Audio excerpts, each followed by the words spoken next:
Before we get into this latest story, don't forget to hit the subscribe button if you haven't done so already. Too much of a nice guy to the wrong people. Right, time to face up to an uncomfortable truth. I'm just too much of a nice guy in this world made for chancers and charlatans. Nice, or charitable in any case that is, to those who clearly don't deserve such favour. What makes this worse is that I've known it for some time. Back in February 2023 in Rewarding the Reckless, I explained how over the years I'd become chief moneylender to a buddy, let's call him Pablo, a work-hard, revel-harder builder in my beloved Bogota barrio of Santandercito. When Pablo first started asking for financial aid, in 2019 if I recall correctly, he was creditworthy. At times he even paid me back earlier than originally agreed. So, understandably enough, I became more relaxed about giving him handouts. However, this all changed in 2023. Indeed, a later story that year, Exacting Revenge, gave an indication of how angered I'd become. A feeling of being used and abused. Yet, some questionable quid pro quo deals with Pablo aside, I've allowed myself to be taken advantage of a few more times. Yes, it's all completely my fault. Pablo doesn't put a gun to my head or entrap me in mafia-esque offers I can't refuse. I can count myself lucky on this front. We're talking about Colombia, after all. If I were to name a culprit other than me for my actions, it would be Father Time, the great healer that he is and all.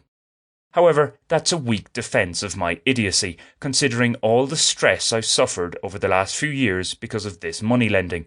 Stress I've already addressed via this medium. At root, I surmise, is that there's something I admire in Pablo. A father of at least 5 children of his own blood, he also took under his wing 2 troublesome stepchildren. I've seen this pair go from late adolescence to early adulthood. The kindest word I could use to describe them is leeches.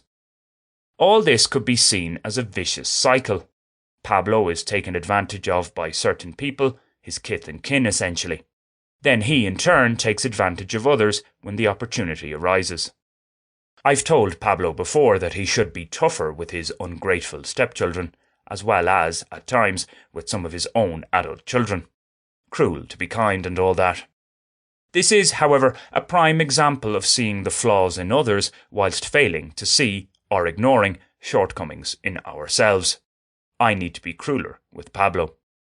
In any case, Pablo remains in my life. Heated arguments aside, or perhaps because of them, he almost seems like a Colombian brother to me. Family feuds can get ugly, can't they?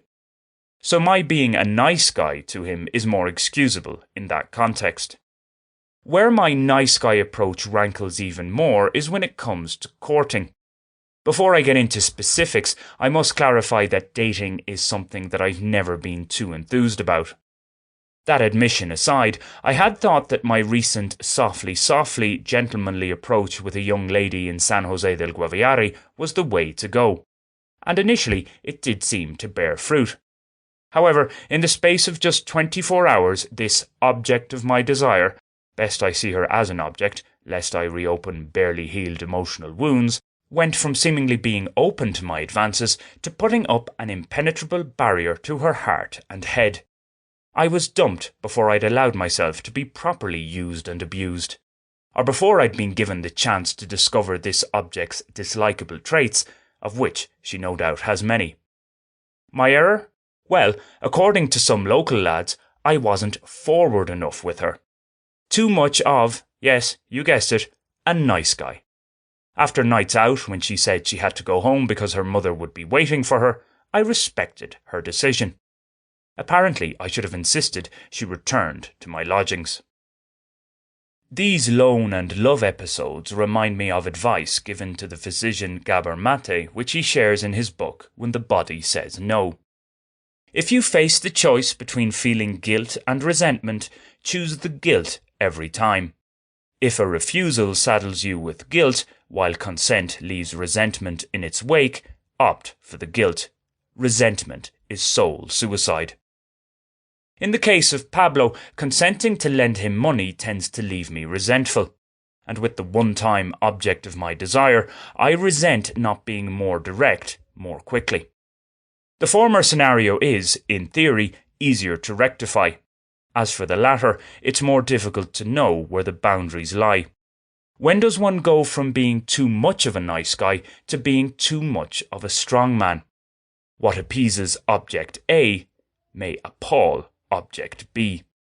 Thus, there may be no relevant lesson to be learned from an error in one escapade before embarking on another. Such is life. Have you subscribed to this channel yet? If not, why not do so right now? It's free and only takes a second. Thanks!